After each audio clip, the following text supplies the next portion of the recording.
کہ جو ٹارگیٹڈ یا جو ان کے ہے کہ اتنے ایف آئی آر دینی ہم نے ایک سال میں یا ہم نے ایک ماہ میں یا ایک دن میں ایک تھانے نے ایک ایس ایچ او نے، اس کے علاوہ عملی طور اگر دیکھا جائے تو عملی طور پر ابھی تک کسی قسم کا اس معاملے میں کوئی ورک نہیں ہوا اور نہ کہیں نظر آ رہا ہے۔ یہی وجہ ہے کہ روز بروز اس منشیات فروشی میں اور نشہ جیسی لعنت میں اضافہ ہو رہا ہے، اس میں کمی نہیں آ رہی۔ دوسری بات یہ ہے کہ دیکھیں ہماری اتنی این جی اوز بنی ہیں اور یہ جو ہماری جتنی بھی یہ تنظیمیں ہیں سوشل سماجی تنظیمیں، وہ بھی صرف فوٹو سیشنز تک محدود ہیں۔ عملی طور پر ان کا بھی کہیں رول نظر نہیں آ رہا کہ اس سلسلہ میں وہ اپنا رول ادا کر رہی ہوں۔ اور تیسرا جو ہے اگر معاشرہ میں کوئی برائی ہے، کوئی خامی ہے، اس کو دور کرنا ہے، کوئی بیماری ہے، اس کے لیے تمام سوسائٹی کے جو ہیں ان کو پوری سوسائٹی کو اس میں رول پلے کرنا پڑتا ہے، اپنا کردار ادا کرنا پڑتا ہے۔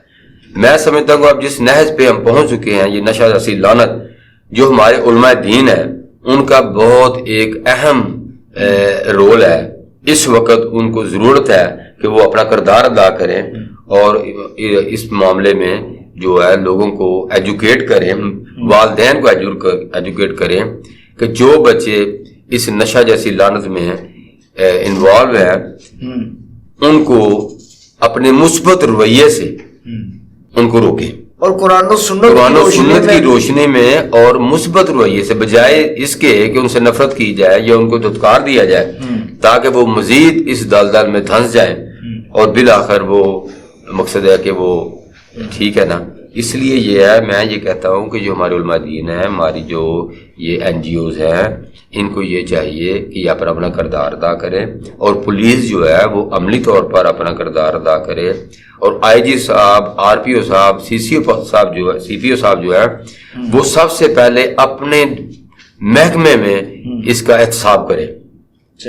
جو ان کے محکمے میں، پولیس میں جو اس کاروبار میں ملوث ہے ان کے خلاف سخت ترین کاروائی عمل میں لائی جائے تو شاید اس کو ہم کنٹرول کر سکیں اور اس کا ہم خاتمہ کر سکیں۔ احتساب سے یاد آیا کہ میاں صاحب آج تک کسی بھی ادارے میں یا کسی شخصی حوالے سے بھی، مطلب ذاتی حوالے سے بھی احتساب کبھی نہیں ہوا۔